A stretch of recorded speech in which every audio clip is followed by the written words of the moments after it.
Sean todos bienvenidos, hermanos y amigos, a este estudio del libro del Génesis que les ofrece la Iglesia Bautista Reformada, Baluarte de la Verdad. Es un placer para nosotros estar con ustedes, aunque sea a través de estos medios.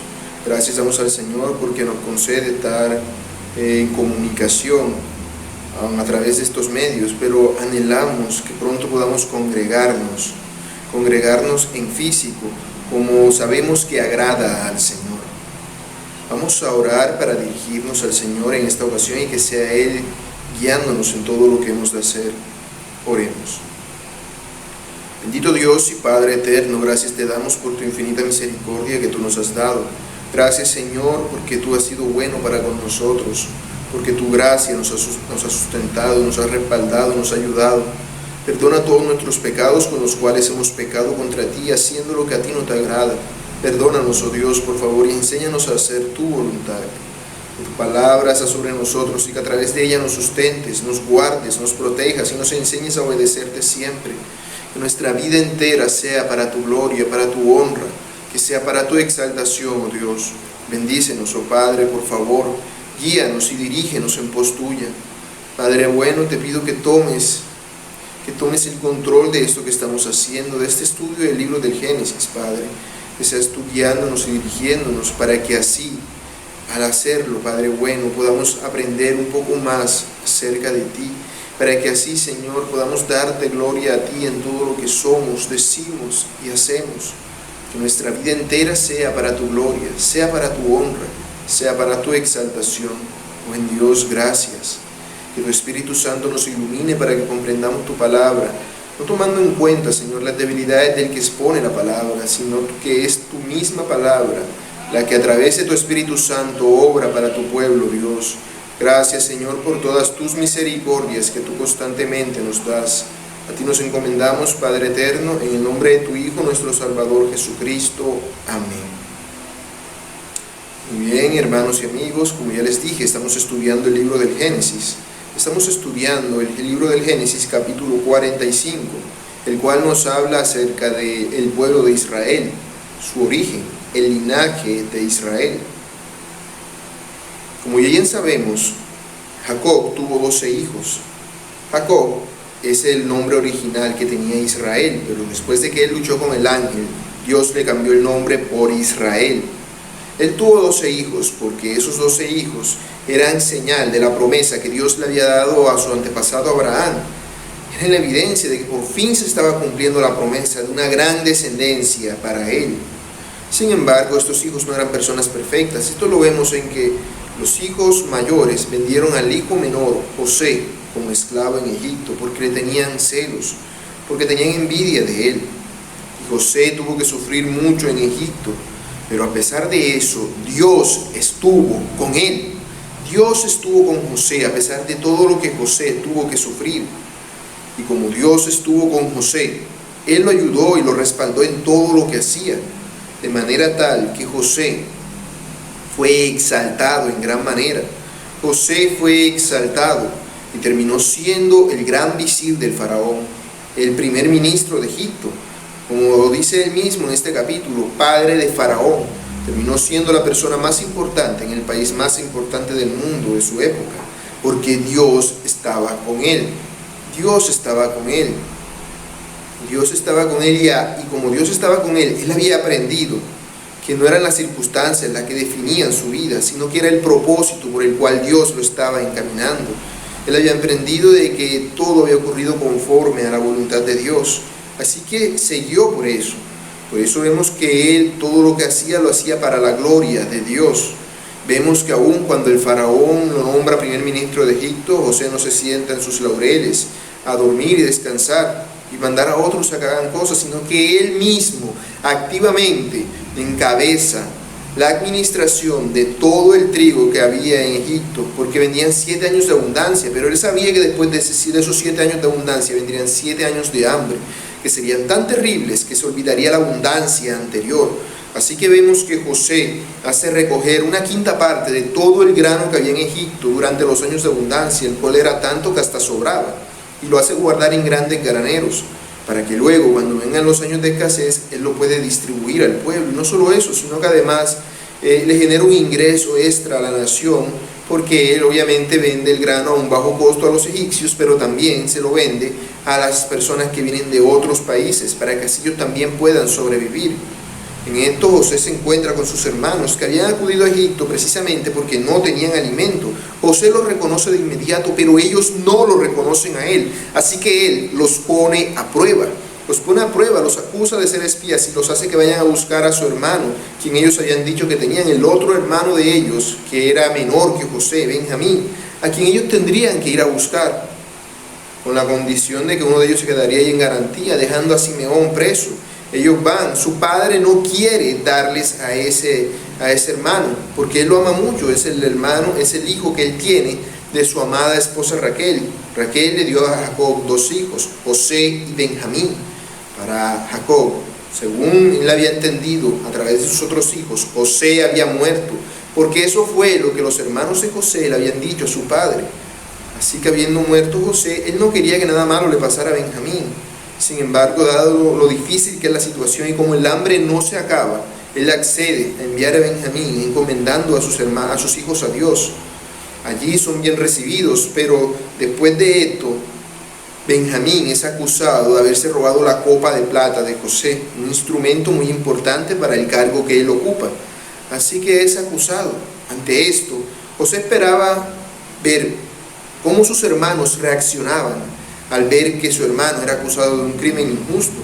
Era muy fácil echarle la culpa a ellos, lavarse las manos, pero ellos, encabezados por Judá, quienes habían sido transformados por Dios a lo largo del tiempo, a lo largo del sufrimiento que ellos también habían tenido que experimentar, habían sido moldeados a la imagen de Dios.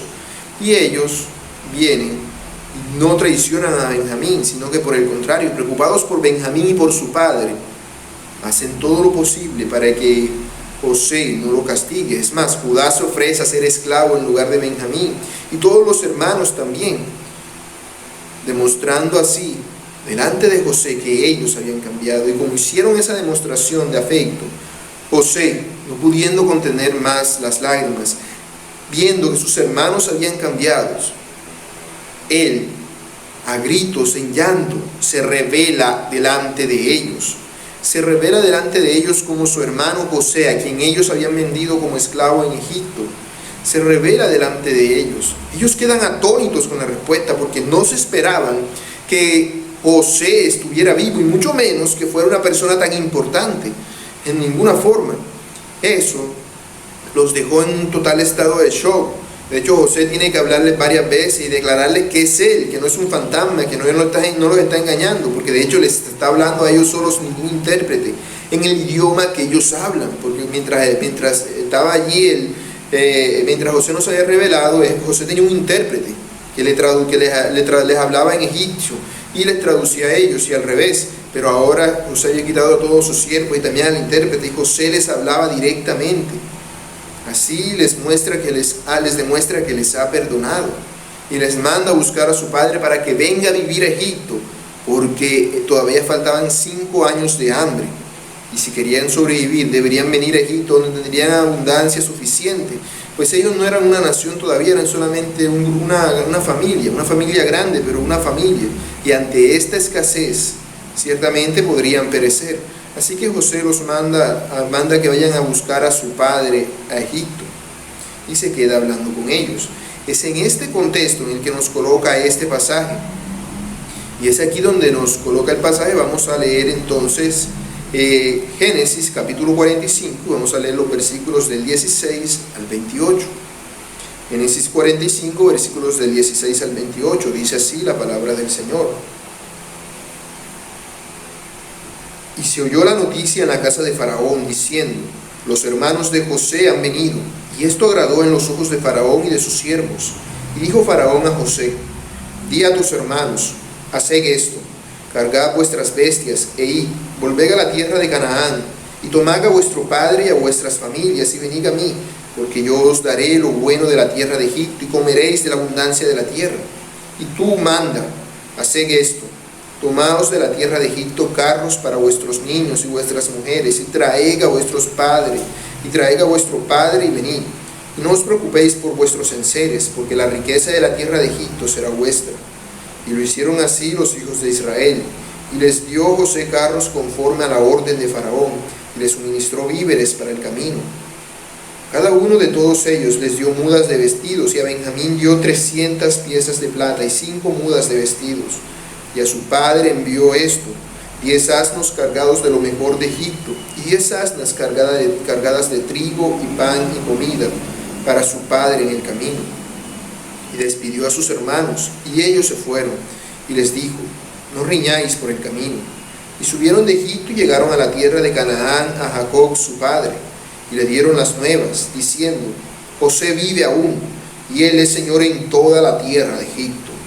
Y el corazón de Jacob se afligió, porque no los creía. Y ellos le contaron todas las palabras de José que él les había hablado. Y viendo Jacob los carros que José enviaba para llevarlo, su espíritu revivió. Entonces dijo Israel: basta, José mi hijo vive todavía. Iré y le veré antes que yo muera. Muy bien, en este pasaje que hemos leído, vemos cómo primero el faraón aprueba la orden de José. Ya antes José les había dicho a sus hermanos que debían ir a Egipto a buscar a su padre. Pero faraón no se queda allí, sino que él mismo lo aprueba, porque eso le agradó. A él le agradó la noticia. Le agradó la noticia de que los hermanos de José habían venido y de que su padre estaba vivo, porque seguramente no sabemos cómo José habrá tratado con el faraón este asunto. No sabemos si el faraón estaría enterado de toda la historia de José, de cómo sus hermanos lo vendieron como esclavo y todo lo que estaba pasando. Por el contexto, por lo menos sabemos que el faraón no estaba enterado acerca de que los hermanos de José ya habían venido y que José los había acusado de espías. Al parecer, faraón no estaba enterado de nada de todo esto, pero al escuchar los gritos de felicidad que José había pegado cuando se dio a conocer a sus hermanos y se enteró de que ellos eran personas dignas de confianza, de que ya no eran las personas de antes, él se alegró mucho. Y de hecho, él les dice: no se preocupen por nada, vayan y traigan a su padre, y no se preocupen por las cosas que ustedes tienen allá, yo les daré de lo mejor de la tierra de Egipto. Es decir, no se preocupen porque ustedes tienen cultivos y campos allá, lo mejor de la tierra de Egipto será para ustedes. Ahora, esto obviamente por el contexto se nos da a entender que es porque Faraón amaba a José, quería mucho a José. Claro está que a él tampoco le convenía, que José se fuera. Porque si el padre de José estaba vivo, existía la posibilidad de que José decidiera irse de Egipto para la casa de su padre, y vivir allá con ellos. Sin embargo, al faraón no le convenía esto, porque es gracias a José que ellos habían sobrevivido los 2 años de hambre. Él sabía la clase de persona excepcional que tenía bajo su cuidado y no podía perder semejante recurso. Después de todo, José era un bien muy preciado y era amado no solamente por el faraón, sino que aún por sus siervos. Si había alguien que en algún momento había dudado de la orden de faraón de colocar a José como primer ministro de Egipto, ya no quedaba nadie. Ahora todos estaban 100% convencidos de que José era la mejor opción posible para ser el primer ministro de Egipto, para ser el visir del faraón. José era la mejor opción posible. Y ahora todos estaban de acuerdo. Nadie querría perder a José. Para no arriesgarse, vemos, y también porque lo amaba, vemos que Faraón accede a lo que José le había pedido a sus hermanos, a que debían venir. Y no solamente eso, sino que además piensa no solamente en el padre de José, sino también en los hermanos de José, y los habla de que ellos deben venir dejándolo todo atrás, dejando todas sus cosas y posesiones. Seguramente ellos tenían casas, propiedades, y quizás hasta tendrían muchas otras cosas, que tendrían relaciones que tendrían que romper. Pero el faraón les da la orden de venir y que tendrían que dejarlo todo, porque acá tendrían mucho más, acá les iría mucho mejor, no necesitaban nada. Lo que él les estaba dispuesto a dar era mucho mejor que lo que ellos poseían, pues tendrían todos los tesoros de Egipto a su disposición. Además, el faraón les da carros para que vayan a buscar y para que puedan traer a su padre, a sus esposas y sus niños pequeños, y no tengan que caminar todo el trayecto a lo largo de ese largo viaje. Además se les da provisiones para el camino, las cuales José da para que su padre pueda soportar el viaje. Habiendo dicho esto, ellos se olvidaron por completo de los sacos de dinero, de la copa de plata. Todo eso había quedado atrás. Era el momento de empezar una nueva vida. Y en señal de eso, José les da unas nuevas vestiduras, les da mudas de ropa nueva, nos dice el texto. Y aún a Benjamín les da 5 mudas de ropa. Cuando ellos vendieron a José para Egipto, lo vendieron sin nada. Pero ahora José los envía a ellos de regreso a su tierra para que vengan a Egipto con grandes riquezas. Les da una nueva vestimenta, les da una nueva ropa, una nueva vestimenta como la que él tenía y ellos destruyeron, como su túnica de colores. Ahora José les da nuevas túnicas a sus hermanos. A Benjamín, además de las 5 mudas de ropa, le había dado 300 piezas de plata, dando a entender que era su hermano y que tenía un afecto mucho mayor hacia él, porque era su hermano de padre y madre. Era su hermano de padre y madre. Y sabiendo José que ya sus hermanos no eran las personas que eran antes, él no tendría ningún problema en hacerlo, y tampoco tendría ninguna dificultad en ello. No tendría ninguna dificultad, porque ahora él sabía que sus hermanos no tendrían ningún tipo de problema por ello. Él ya había visto que ellos habían cambiado. Ya no eran esas personas envidiosas que eran antes. Como ya dijimos, su padre le envió 10 asnos cargados de lo mejor de Egipto y 10 asnas cargadas de trigo y pan para el camino, para que así no tuviesen ningún tipo de problema. Ahora, toda esta situación es en cierta forma similar al hijo pródigo, pero al revés. En el relato del hijo pródigo se nos habla de que es el padre el que dio presentes a su hijo, el que dio regalos a su hijo diciendo: mi hijo había muerto, ha vuelto a vivir. Aquí vemos que es al revés. Es José quien manda regalos a su padre, es el hijo el que manda regalos a su padre, para darle a entender que él no estaba muerto, sino que sigue vivo, Y ahora, Jacob, a quien quizás José daba por muerto a lo largo de todo este tiempo, también está vivo, y no escatima en gastos para su alegría y para la celebración que estaban experimentando. Sin embargo, sí les hace una advertencia. José les hace una advertencia a todos sus hermanos. Al despedir a sus hermanos, José toma la precaución de advertirles: no riñáis por el camino. Él era testigo de que sus hermanos ya no eran lo que eran antes. Sin embargo, algo le llevó a él, le motivó a él a hablar de esta manera, a darles esta advertencia a sus hermanos. Sus hermanos ya no eran las personas que antes eran, pero habían pasado también ciertas cosas. Es decir, José se había revelado y les había dicho: yo soy José, vuestro hermano, a quien vendisteis como esclavo en Egipto. Esto lo dijo delante de todos los hermanos, y Benjamín también lo escuchó. Pero lo más probable es que Benjamín no supiera que sus hermanos habían vendido a su hermano José como esclavo en Egipto. No sería de extrañar que ahora Benjamín tratase de reclamarles a ellos por lo que habían hecho. Tratara de reclamarles a ellos por lo que habían hecho, porque lo habían vendido a él como esclavo. Pero José les dice básicamente: ya yo los perdoné, ya no peleen por nada, y los manda a buscar a su padre, lo cual también los pondría en otro predicamento, y es que su padre no sabía que José estaba vivo. Lo que su padre sabía era que unas bestias supuestamente se habían comido a José.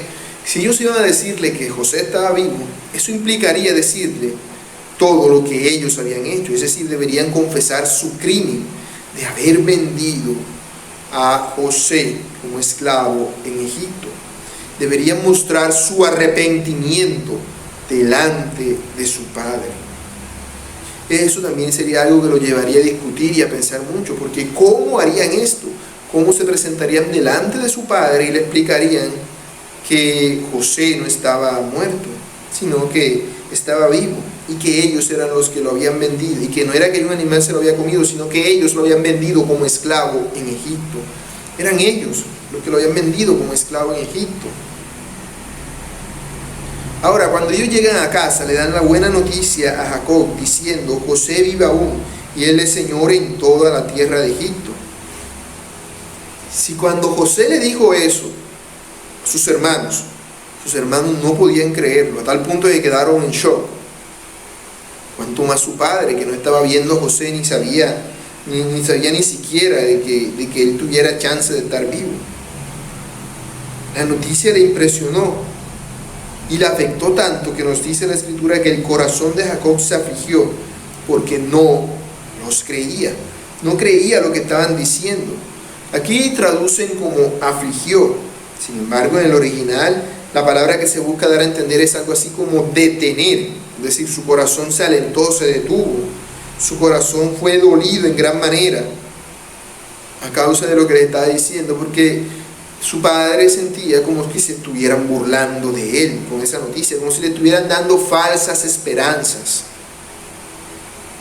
Así él pensaría que sus hijos, que eran unos malvados, porque él no veía cambio en ellos, le estaban bromeando o le estaban mintiendo, o que quizás, si ese no era el caso, alguien en Egipto los había engañado. A él le costó mucho creer lo que sus hijos le estaban diciendo. Eso es curioso, porque cuando sus hijos vinieron y le dijeron que José había sido devorado por unas bestias, él les creyó. Pero ahora que sus hijos vienen y le dicen la verdad, que José sigue vivo y que es Señor sobre todo Egipto, no le creen. No le creen, no podía creerlos, no podía creer a lo que ellos le estaban diciendo. Durante todo el tiempo que ellos estuvieron de viaje, Jacob seguramente estuvo preocupado por Benjamín. Seguramente no cesaba de orar a Dios pidiendo por el bienestar de Benjamín y aún de Simeón, porque lo que él sabía era que Simeón estaba preso en Egipto. Y verlos a los dos sanos y salvos tuvo que ser una gran alegría para él. Pero escuchar que José estaba vivo, casi no pudo soportar la noticia. Él no creyó. Fue recién cuando vio los carros que José había mandado para buscarlo, que su espíritu revivió y él creyó a lo que le estaban diciendo. Por eso vemos que él dice: basta, José mi hijo vive todavía, iré y le veré antes que yo muera. Parece entonces que seguía deprimido. Parece que quizás él seguía muy mal todavía por todo lo que sus hijos le habían hecho en el pasado. Pero ahora que ha visto, él ha creído. Él actúa de manera similar al apóstol Tomás, que no creyó hasta que no vio. Por lo tanto vemos que aún Jacob tenía muchas cosas en las cuales Dios tenía que seguir trabajando en su vida para que él llegara a ser la persona que Dios quería que fuera.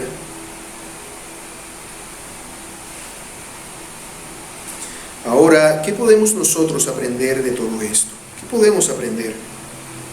Primero que todo, aunque parezca extraño, en todo este relato, Faraón es un tipo de Dios.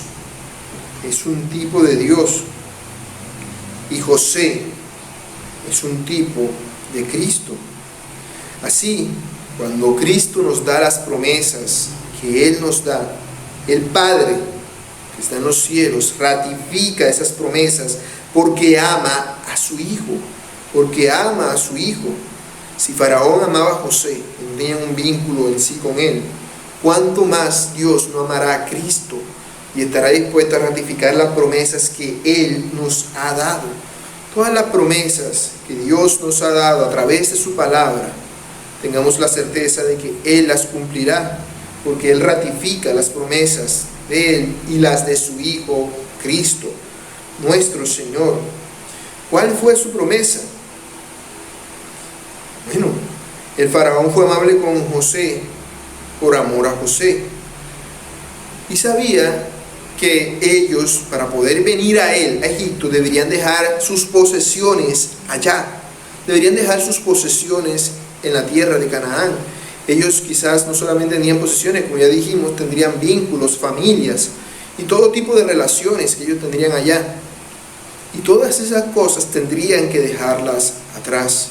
Tenían que dejar atrás no solamente lo que tenían, sino las personas que ellos eran. Tendrían que dejar atrás aún su pasada manera de vivir, porque ahora tendrían algo mucho mejor. Tendrían a su disposición todos los tesoros de Egipto. Así Cristo nos ha dado a nosotros también una tierra prometida, una tierra que es perfecta, un cielo nuevo y una tierra nueva. Ha prometido Cristo para los suyos. Esta es la promesa de nuestro Señor. Él nos ha dado un cielo nuevo y una tierra nueva, una tierra prometida para su pueblo, para su iglesia. Ese debe ser el foco de nosotros los creyentes. Si queremos seguir a Cristo, si queremos llegar a esa tierra prometida, hemos de dejar todo aquello que nos ata a esta tierra, todo aquello que nos impide ir allá, todo aquello que nos separa de Dios, todo aquello que a Dios no le agrada. No podremos ir hasta Dios llevando todos nuestros pecados y toda nuestra pasada manera de vivir. Por el contrario, debemos despojarnos por completo de ese viejo hombre, de esa pasada manera de vivir que teníamos antes del Señor. Y para poder ir a Él debemos dejarlo todo. Debemos dejarlo todo y andar en pos de Él. Andar en pos de Él.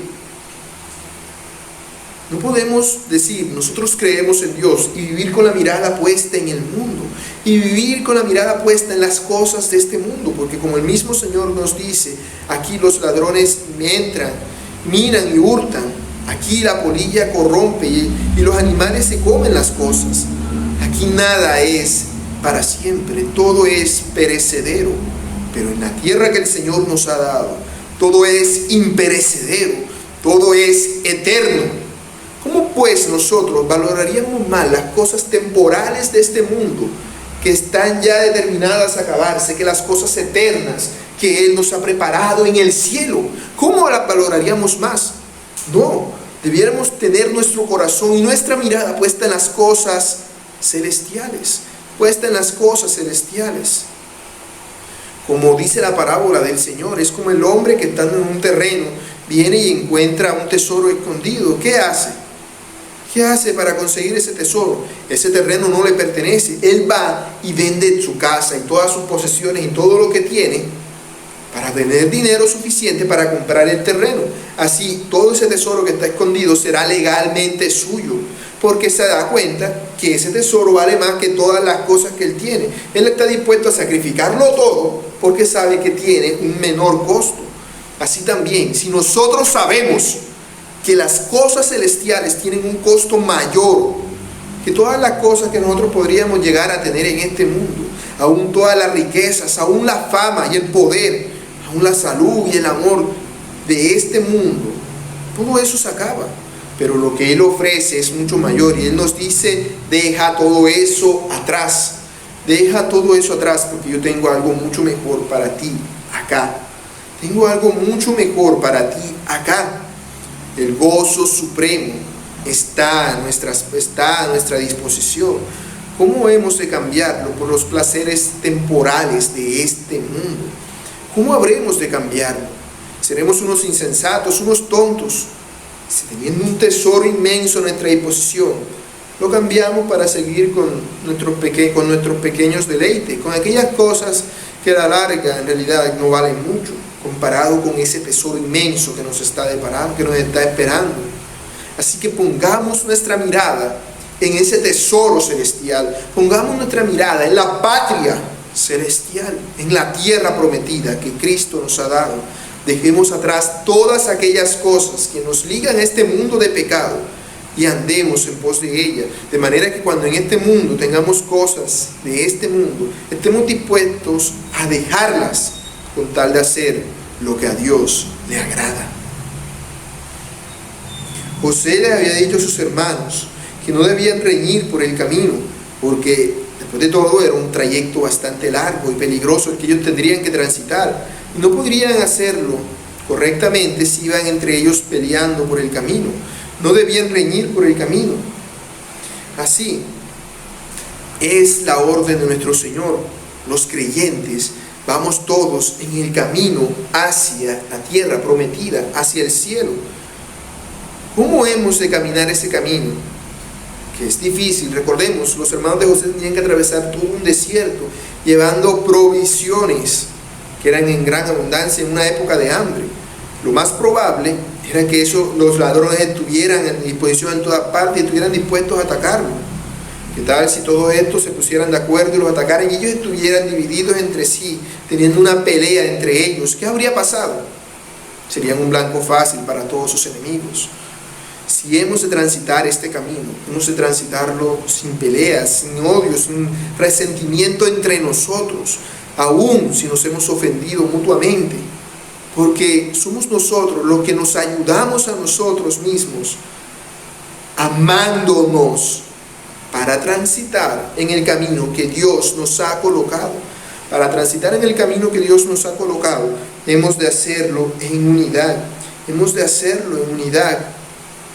Hemos de hacerlo como un solo pueblo, porque unidos prevaleceremos, pero divididos pereceremos. Si queremos llegar a la tierra prometida, debemos hacerlo juntos, unánimes, como iglesia. Una iglesia unida no será vencida, sino que permanecerá militando en pos de aquello que agrada a Dios. Eso es lo que hemos de hacer. Por eso el Señor nos manda a que nos amemos los unos a los otros.